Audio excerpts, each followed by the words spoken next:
Episode 5. There are no cupcakes. Class chatter echoed through the halls of the school. Paper pumpkins and witches swayed on clips from the ceiling. It looked like a typical day. Most of the kids had been herded like cattle between classes already. I used my hands to comb my hair as I walked towards locker 88B. An ugly steel locker with chipped blue paint and vents so tiny it's hard to leave a note in it sat in front of me. We couldn't figure out how to get notes out, so we left a few of them. It blocked the sour milk and candy pumpkin smell from the outside world if nothing else. I turned the combination to 012475 and the locker creaked open. My nostrils flared at the sour smell as I picked up a CD case from inside. I flipped through the albums.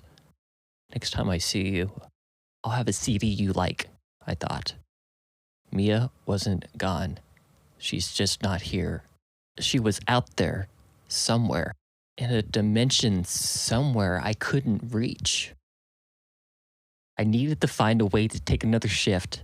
I needed to bring her back.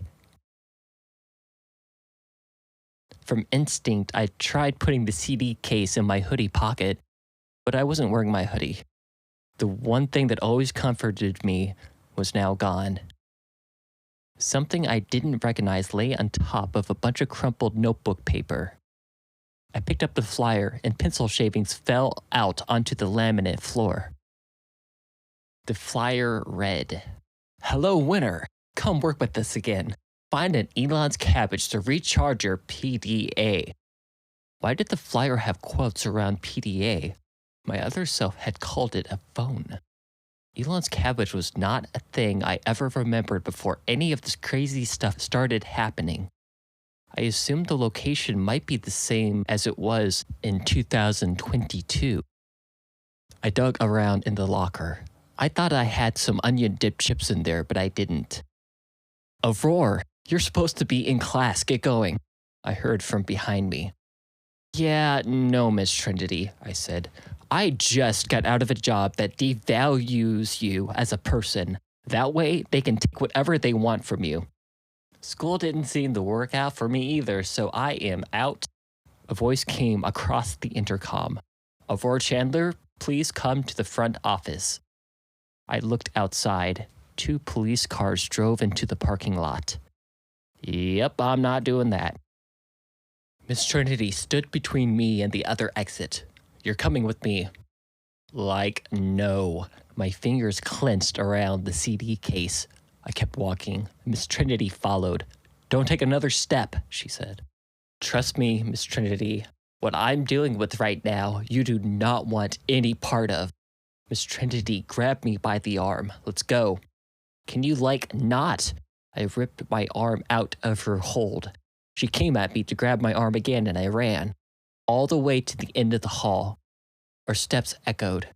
I reached the exit and paused against the lever thingy and continued running. I headed back towards the bus stop. Miss Trinity stood, watching me run. "It's not working because you need to charge before you can take another shift," the employee explained. I found the Future Treats sign up on Fremont Street. I recognized the employee as the woman from the reset point. She looked like she hadn't slept in ages. "You made money, right?" "If I made as much as you did, I'd invest it. Why would you take another shift?" "Why haven't you worked a shift?" I asked. "You can't take a job without facing an older or younger you." I couldn't kill my future or past self, having to look in my own face and say, "I'm here for the money, Brooke." I couldn't do it to myself. Could you? Oh, yeah, you could, huh? Something in her eyes made me think she had often thought of this scenario. That's why her eyes froze. She brushed the hair on her neck and went on. "No, thanks. Well, if you want another shift, I can charge the phone up for you. It's gonna take a while, though, like a minute." She shuffled papers on the desk before taking the PDA from my hands. With the flick of her wrist, she flung the phone over her shoulders, which clanked against a metal pan at the bottom of a bin. "How do I find my friend?" You don't. Future Treats employee shrugged. That dimension is destroyed. Gone. Everyone's dead. You can't go back to it. I killed everyone? I said. She nodded. I have no words to describe what I felt realizing the pain I caused. The loss. I put my feelings aside. They weren't in that dimension. She pressed the device at the same time I did. She drifted into another, I don't know what, somewhere far from me. You're talking about the light show after you get sucked in. Your friend is in another dimension. Did you restart that device yet? Brooke leaned in a little, now interested, her ears perked. I don't know what a restart is. The phone kept talking about cabbage. That's good. Kind of. Your odds of finding your friend in an identical dimension are better, but not great. The device looks at the recent locations in RAM to determine which data farm or identical dimension to send the worker to. It helps the delivery algorithm pick more stable universes. The bin the lady had thrown my phone into lit up red. She frowned. Actually, this phone's battery is toast and needs replaced. But when I cut power, it kills the memory in the RAM. I can try to pull that identical dimension location point from the RAM, but the data is fragile. Since it's stored in a temporary drive, the device generates an incredible amount of possible dimension location points. This fills up the temporary RAM fast. Sooner or later, the device will find a confirmed real identical dimension. Companies buy this identical dimension point at auction, which goes for billions of dollars. So the phone spits out an insane number of tiny codes looking for this confirmed IDP. Trying to find one of those where your friend might be is like finding a certain rock at the bottom of the ocean. Burnt toast, I would say. You'd lost me way before the random toast part. Is the phone lightly toasted where it's boring, or burnt toast that sticks to the top of your mouth when you eat it? It's sticking to the top of your mouth, she said. Want the toast or not, because you can start a shift on it, and you might be able to get back to the dimension your friend is in. But not on that phone's battery. Not an 8-hour shift. Unluckily, I know a solution. Brooke bit her lip. It's going to suck. Hold on to your butts. Brooke typed something on my phone. Are you sure you want this? If you want this, Future Treats can't send anyone to save you. I can't just leave her. I promised, I said. A weak answer for what you have to do, but sure. I'm going to switch some settings to help you out. I ask one favor. On the condition that this works, I will present it to you at a later time. Is this acceptable? She asked. Anything, I said. She shrugged. After doing more typing, she handed the phone back to me. Deal. It's going to suck. The phone only charges halfway. You can't replace the batteries or recharge once you've started a shift. I've helped your odds by changing some of the settings and cutting the shift in half, but you're going to be cutting it close. I would avoid checking your cabbage feed, but don't tell them I told you. Also, don't pay for verification. In my opinion, it's a scam. I squeezed the PDA so tight my hands turned white. I'll figure something out. Thanks, Brooke, I said. I walked out of the store and back out onto the busy strip. I sat on the bus listening to a screamo metal band on the CD player cranked to 10. The bus jostled back and forth as I held on to the handrail. Looking out the window, I saw row after row of stucco housing until I finally saw Mia's house. At the stop, I jumped off the bus and onto the pavement. After taking a deep breath, I looked towards the house. How could I find Mia after I started the shift? Feeling of dread came over it. I didn't know if I would come back. I didn't know if I should come back. But I wasn't going to leave her. Here we go. I walked closer to the house. I started to press start shift. But the door opened. I stood face to face with Miss K. "What are you doing here, Rory?" Miss K looked down at my shirt pocket, which held me a CD case. "Where did you get that?" she asked. "I'm going to get her. She's going to be back real soon. I've got this." My fingers were red as I gripped the phone. "Tell me," she screamed. My shoulders hung. "You wouldn't believe me." "You're hiding something," she said. I could hardly speak. My future self got involved in a stupid time travel scam. We earned a bunch of money for you, for us. I beat myself over the head with cabbage. We couldn't take everything we won. Mia didn't make it out, but I'm going back to get her. "I don't think you're well," she said. Actually, that's not what she said. I won't say what she said, but you get the idea. "It's the truth, Miss K. I messed up, but I can fix it." "Tell me the truth." She made a mad dash towards me, charging at me as if I were a rodeo clown.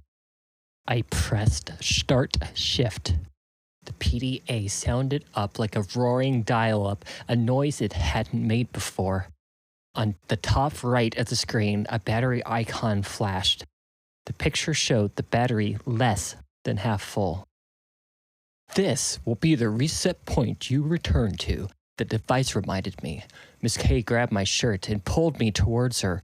I tried to run, but she wouldn't let me go. The PDA swirled and puttered. I screamed, "Get away from me!" Confetti burst out of the device and landed on the ground. The cosmic light show Brooke had talked about began.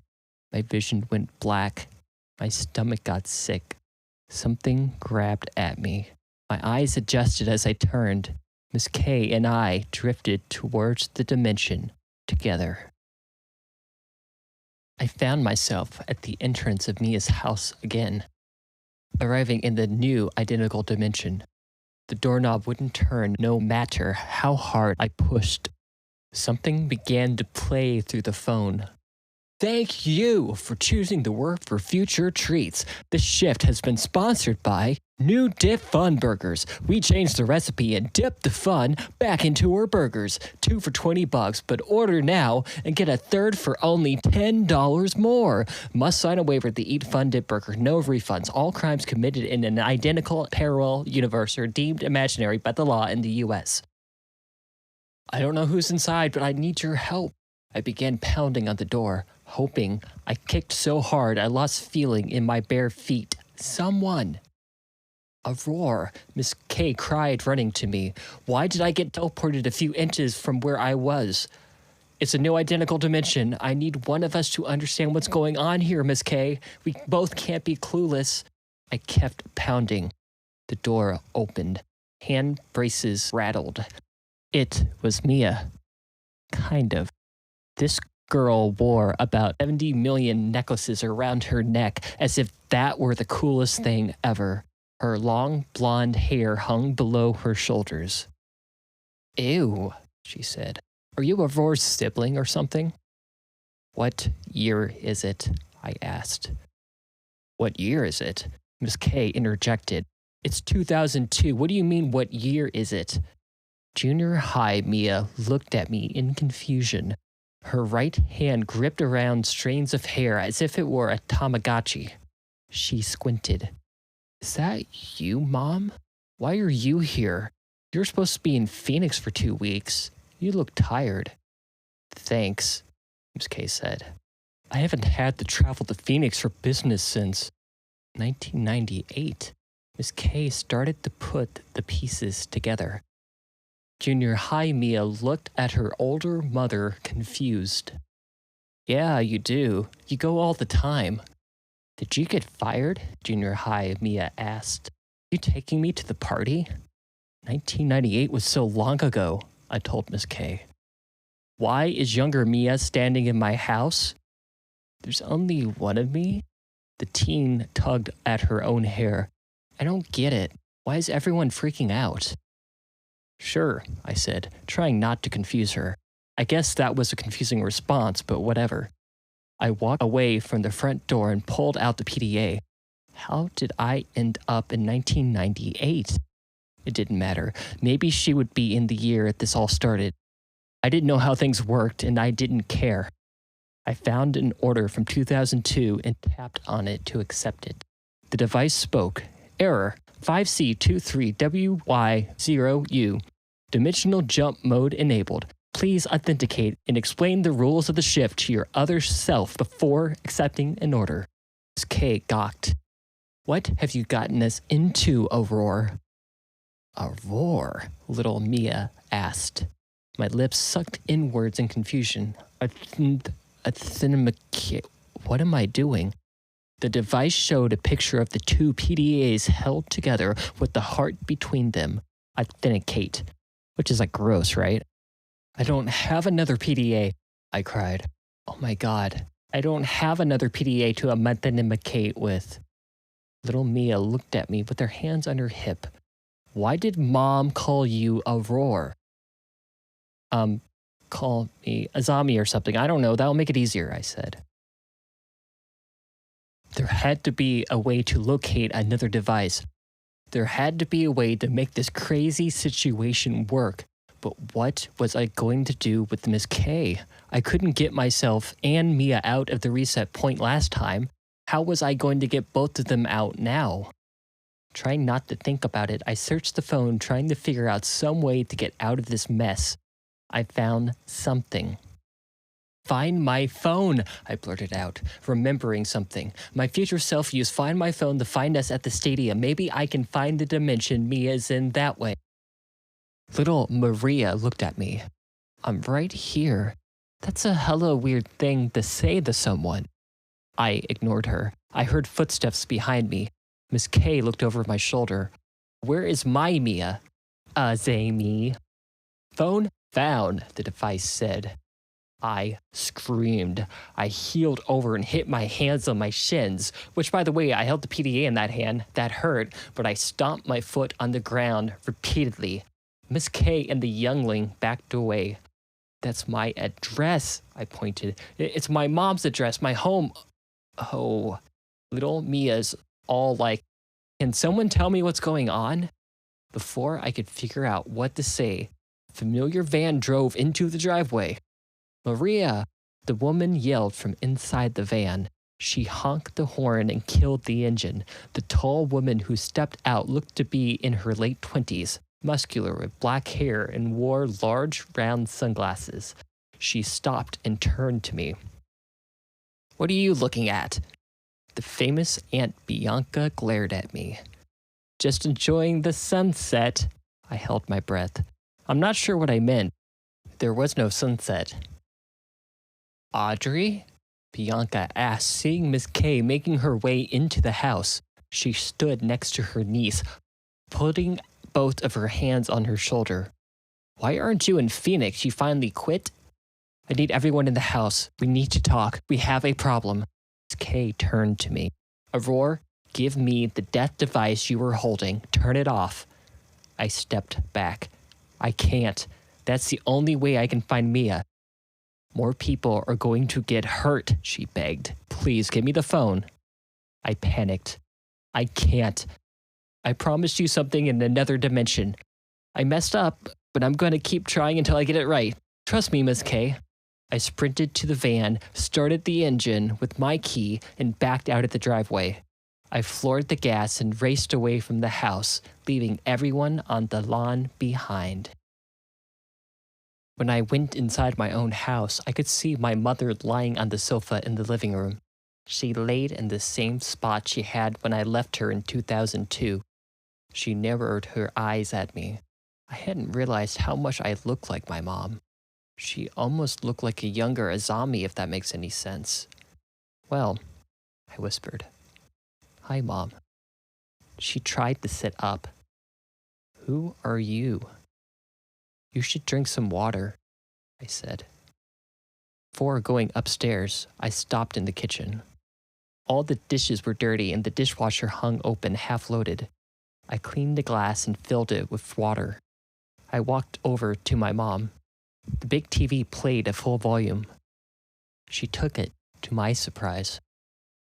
I'm here for Aurore. Okay. She drank the rest of the glass of water and put it on the floor. I shook my head in disappointment. Thanks, Mom. I went upstairs into my old room. I cringed at the sight of all the papers on the wall held up by thumbtacks. They were poems that I had written that I thought were amazing. They ended up in the trash a few years later. From the corner of my eye, I saw something move. Someone standing on a chair, looking into a mirror I had kept on an old dresser. No freaking way. There I stood, 15-year-old me, yawning with the sweatshirt inside out, confetti scattered through the floor as the fan spun above. Why are you wearing a sweatshirt? I asked. It's hot out. Why are you wearing, no clothes? Rory asked, stepping down. Who are you? They took their headphones off. My, as in Rory's, hair looked awful. They had cut it short, and their bangs stuck up. Like they were conducting weather experiments. Little me looked like I hadn't washed my face in weeks, which I bet I hadn't. The hell did you do to your hair? I yelled. I cut it. I found some photos of someone who looked like me but older on the U-Pad and decided to cut it like them, they said. I had never and would never cut my hair. And oh my God, did I sound like that? Doesn't matter, I said. I need whatever thing you got in that package. The one that shot out confetti. You can't have my U-Pad. It has games on it, they said. I'm like, there's games on it? Never mind, I need that phone now. You're not the boss of me. Get out of my house, Rory said. I am the boss of you. I am you. Ew, no. Why do you look like that? They said. Like what? There's no time for this, Rory. You don't get a choice. I started looking through the room, through all the garbage I used to collect, I used to call my things. Where is the PDA? I said. I'm not giving it to you. Rory clenched both fists. I ducked down to look under my bed. Something hit the back of my head. I turned around. There Rory stood, holding a math book. Kid, what the hell? I yelled. They charge you a lot for leaving marks on textbooks. I'm hitting you with something heavier if you don't leave right now, Rory yelled. Listen to me. You let me month-in-a-macate with you, I will do anything you want. I got a van. We can go anywhere, do anything you want. I took a step back. Anything. Rory looked at me. At first, Rory hesitated to get into the van, but after I reminded them of the ice cream, they got in and fastened their seatbelts. It kind of sucked that I was that gullible, but I always kind of knew. What should I call you? Little me asked. Azami, I shrugged. Who cares what they called me? They weren't going to be around for much longer. Rory looked at me. I can't say that name. It's hard. It's not hard. Azami. Okay, A. Rory peeked out the window and began counting light posts. Cool kid, I sighed. Close enough. Kids ran everywhere at Sweet Scoops. What I thought would be a short stop for ice cream looked like it would take a lot more time. Time I didn't have. I could sucker the gullible kid into authenticating a different way. I looked at the PDA battery level and tried not to think about it too much. Sorry, I heard the woman say from behind the counter. We're closed for a birthday party. We'll go somewhere else, kid. Let's go, I said. I motioned them back outside. Awawi! I knew that sugary, sweet voice. I turned my head and there she was, freaking Sally Lewis. She sat at a table in her cheerleader uniform, eating a sundae with the other kids sitting around a bunch of presents. This was the party I didn't go to 3 years ago. That little psychopath had tricked me. I remember that day lying around upset, but Rory looked happy. This didn't feel like the same dimension, yet it had to be. A woman stood up from her cake. Sally reached out with her arms. She smiled wide. Sit down, Mom. I apologize in the invitation Mia gave them. Aurore, come have some cake. It's German chocolate. I never got an invitation to Sally Lewis's birthday party. Mia and I had a fight over it. She never gave me anything. I turned to Rory, but Sally had run across the room. She hugged them. Rory didn't move. Their eyes widened like a cat getting too much affection and not knowing what to do. The hell are you doing, Sally? I asked. You hate me. I don't know you, she asked, hugging Rory still. She had a smile on half her face and a frown on the other, it seemed. Right, look, we can go somewhere else, I said. Please don't go, Sally cried. We're playing pool table and then having cake and... Can you let go of me, please? Rory wiggled their way out of Sally's death grip. She bounced up and down on her toes and grabbed Rory's hand. What kind of ice cream do you want? They have ice cream blastonat, pieces of cookie and cream. She started listing off all the flavors they had at the store. The hell, I said. I heard Rory shout from across the store. Hey, ass Amy, what kind of ice cream do you want? A zombie, I winced. The coconut and chocolate surprise. Rory shot me a look. Ew. They don't have it, Sally yelled. I have it, second right to the bottom left by the... Oh, right, 1998. I'll take whatever Rory has, I said. Sally waved and pointed to the corner of the ice cream display. Cookie dough, da no delight. Stole my soul. I tried not to say anything. Thanks, Sally. I took a seat near one of the mothers in the booth. Rory walked over to me, holding 2 giant ice cream cones with sprinkles. Sally, who didn't finish her sundae, walked with them, smiling. They came to me. I'm glad we came. Rory sat next to me. I shifted towards the wall so Sally could join us. You got enough room, Rory? Sally asked, waddling in. I couldn't hold it in any longer. They threw you up against a tree, Sally. What are you? Sally shrugged. That happened last week. I was wrong. I should have just left Mia out of our fight. No big. It's okay to make mistakes. She took a giant bite of ice cream. I'm glad you showed up. I didn't think you would ever talk to me again. In the real world, I had not ever talked to Sally again. I coughed. Think I need something to drink. Rory laughed at my discomfort. My jaw dropped. There I was, still smiling. Not a depressed smile, a real one, grinning from ear to ear, joyed to be around people. They started talking about some kid's new trapper keeper. A feeling came over me I didn't know how to describe as I watched them interact like a normal kid.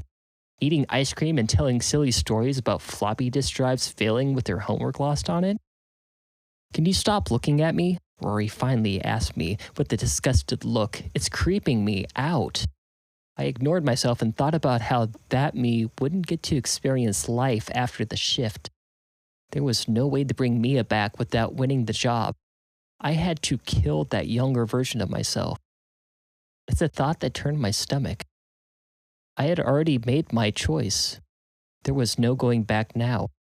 I pushed my younger self out of the booth, intending to go find somewhere to drink the pain away, but Sally scooted back. Bianca stood at the end of the table, smiling at me. Not a good smile. Stay there a moment. Tell me about your van. Aunt Bianca stood crossed-armed with the family wild bear eyes. Little Mia Maria stood next to her. Tell me about the sunset. Where's my invitation, Maria? Rory asked little Maria, which was not a cool thing to do in front of Bianca. I gave it to you at lunch Friday. Maria looked down. You didn't, Rory shouted. What would you know? Maria shoved Rory.